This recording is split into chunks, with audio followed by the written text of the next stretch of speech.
Oke, selamat siang semuanya.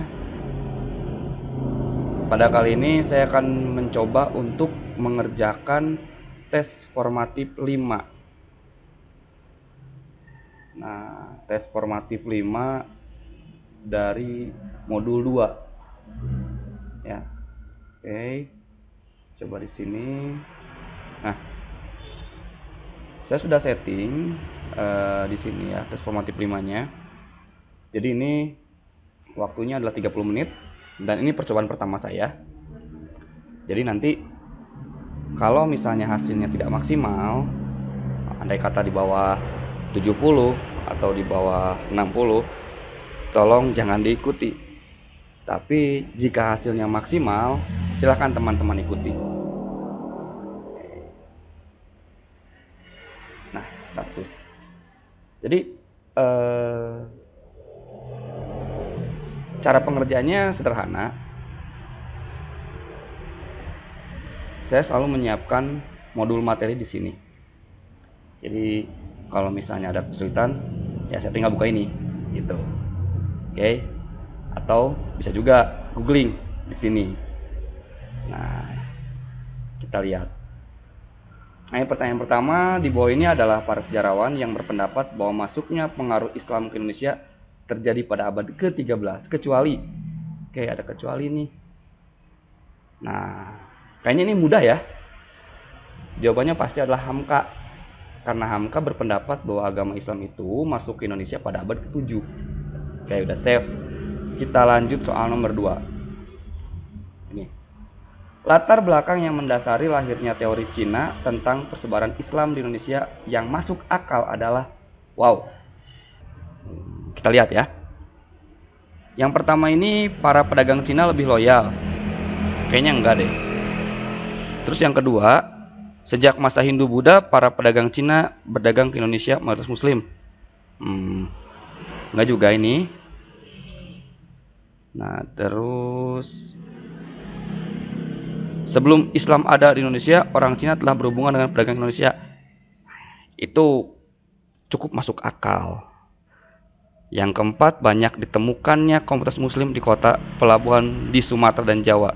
Benar, tapi tidak berkaitan dengan teori Cina. Karena intinya harus ada Cina dulu gitu ya. Nah, yang terakhir, pengaruh Islam lebih dahulu mencapai daratan Cina ketimbang ke Indonesia. Oke, di sini saya ingat salah satu ungkapan, kalau tidak salah, dari Ali bin Abi Thalib yang mengatakan bahwa belajarlah sampai ke negeri Cina.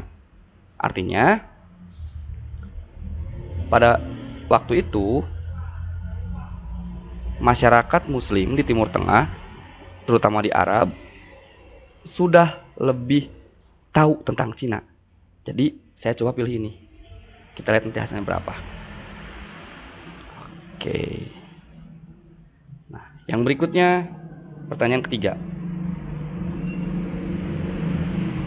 Ilmuwan yang menyatakan bahwa Islam datang ke Indonesia langsung dari Gujarat. Nah, ini teori Gujarat. Kalau teori Gujarat, yang saya tahu tokoh terkenalnya ada 2. Maupun di samping itu ada banyak tokoh-tokoh yang lain, yaitu Snokul-Ronje dan Bijnapal. Jadi jawabannya jelas adalah Bijnapal. Oke. Kita lihat pertanyaan yang keempat. Para sejarawan berpendapat bahwa masuknya pengaruh Islam ke Indonesia terjadi akibat proses. Wow. Ini keren nih pertanyaannya. Maksudnya jawabannya nih, yang pasti A ini salah. Nah, ada bingung nih antara pertukaran budaya dengan perdagangan.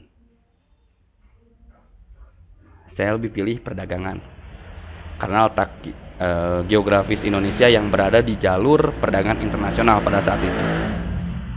Oke, kita lihat lagi soal yang kelima.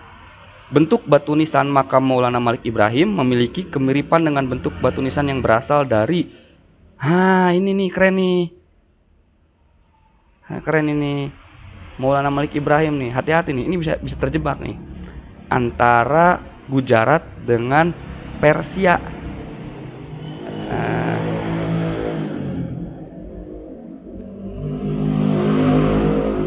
Ini soal cukup membingungkan, jadi saya akan coba lihat di PDF.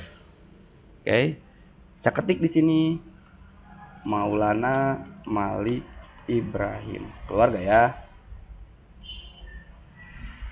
Nah, ini di sini ada, cek lagi. Ada lagi.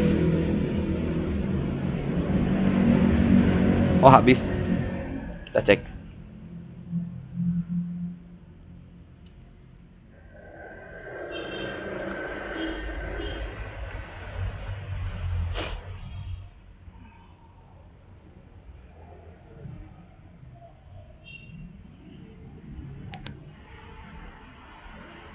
Wah, ternyata nggak ada nih materinya, gimana nih? Agak sulit nih.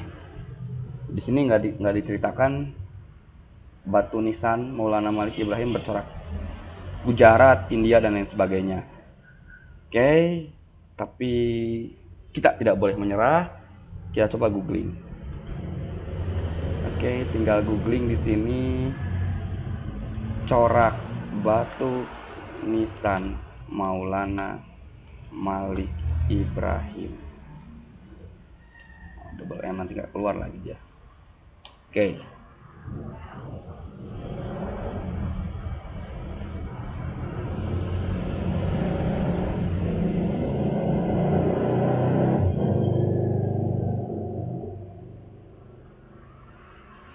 Ini jelasnya nih. Syekh Maulana Malik Ibrahim dikenal pula dengan sebutan titik-titik batu nisan bergaya nisan Gujarat. Oi, Gujarat ternyata. Gujarat. Udah Gujarat sudah. Jawabannya adalah Gujarat.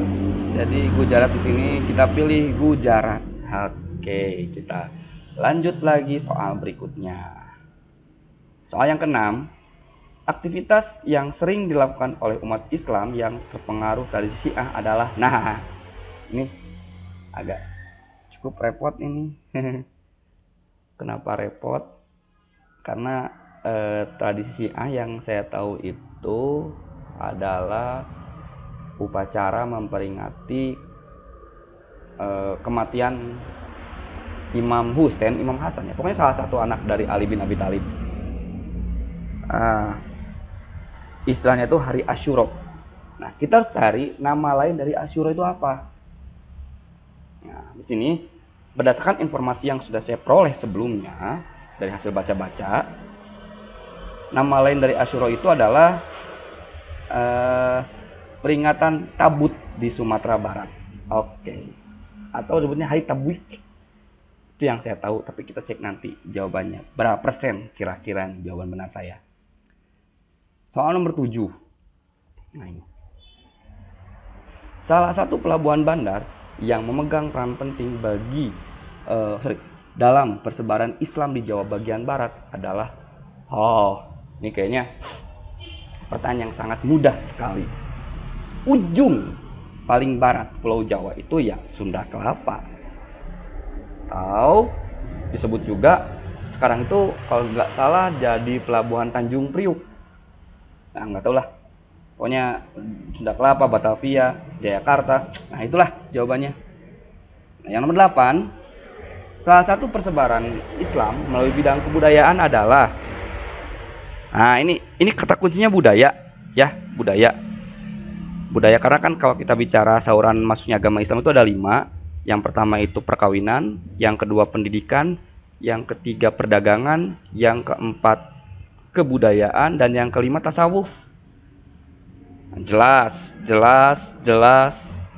Mendirikan masjid-masjid ya pastilah. Nah, ini wayang diprakarsai oleh Sunan Kalijaga. Wayang kulit dulu, bukan wayang golek. Oke. Wow. Tarian Zapin. Susah juga ini. Mana ya yang Zapin?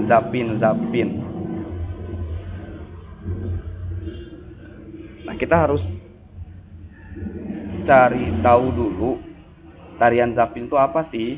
Hasil akulturasi atau bukan? Nah, coba di sini ada nggak Zapin? Oh, nggak ada. Kita cek lagi di Google. Nah, kayak tanya si Mbah. Tarian Zapin dari Zap itu berasal dari Yaman.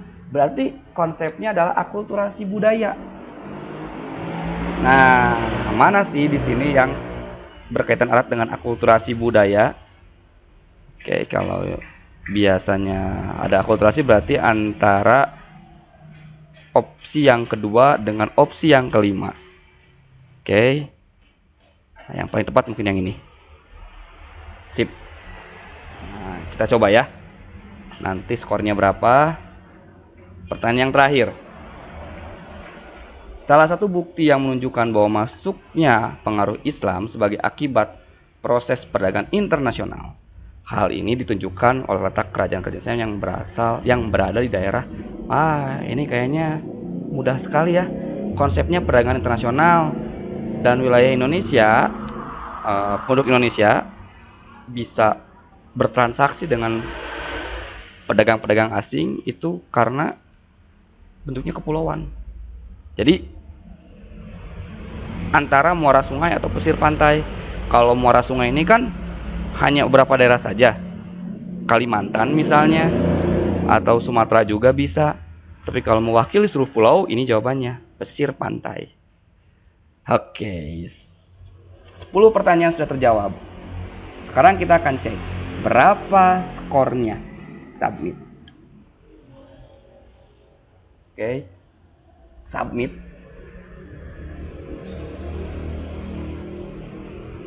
Weh, 70. Nah, sekarang terserah lah teman-teman mau ikuti atau tidak.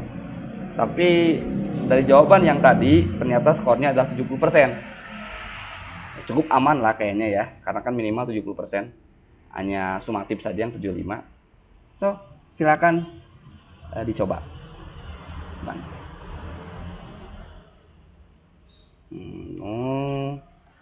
Cek Camtasia.